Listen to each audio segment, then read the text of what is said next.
why you should buy Star Citizen now.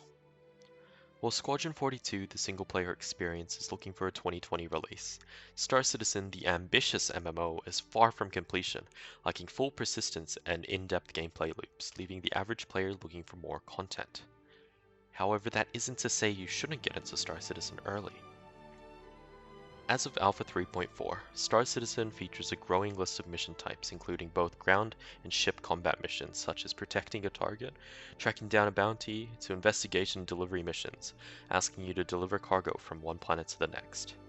While there are some bugs, the list continues to grow. If none of these interest you, mining and cargo hauling, both legal and otherwise, are two notable professions that are currently playable in-game now, and serve as an alternative means to acquire AUEC. This AUEC can be used to purchase a range of things, from weapons and equipment to a select line of ships. These items and ships will be saved to your inventory until the next major patch, in which your earned assets and credits will be wiped. Now, this occurs every quarterly until the game has reached a persistence level that the developers are comfortable with. An exception to this rule, however, is anything purchased with real-life money will be permanent to your account and will not be wiped. This isn't to say, though, that your only means of permanence is through real-world cash. Once the game releases, all ships will be available to purchase through in-game methods, and purchasing ships through cash will become unavailable. So why not just wait until the game releases?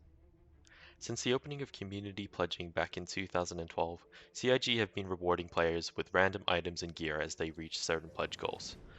Whilst the items given out have become less and less frequent, that isn't to say that they've stopped, and purchasing a starter pack will allow you to start accumulating those limited time available items. Another reason is ships. Whilst many may disagree with the current business model of ships, Star Citizen allows its users to pledge and back certain concept ships when they are first announced. This is a brief period where users may pay for a ship concept to guarantee them the ship when it releases at a discounted price. This also usually includes lifetime insurance.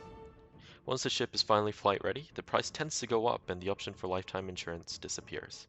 Star Citizen currently costs $49 as a minimum pledge, but this pricing is also subject to change. A counterpoint to consider is Star Citizen's production timeline. The game is entering its 7th year of development and isn't close to completion. However, the single-player experience, purchasable for an additional $49, is set for a release schedule in 2020. Cloud Imperium Games, the developers of these two titles, have shifted the goals for this year to finish some core tech modules that had yet to be worked on in preparation for a 2020 release. This core tech will also be used for Star Citizen's development.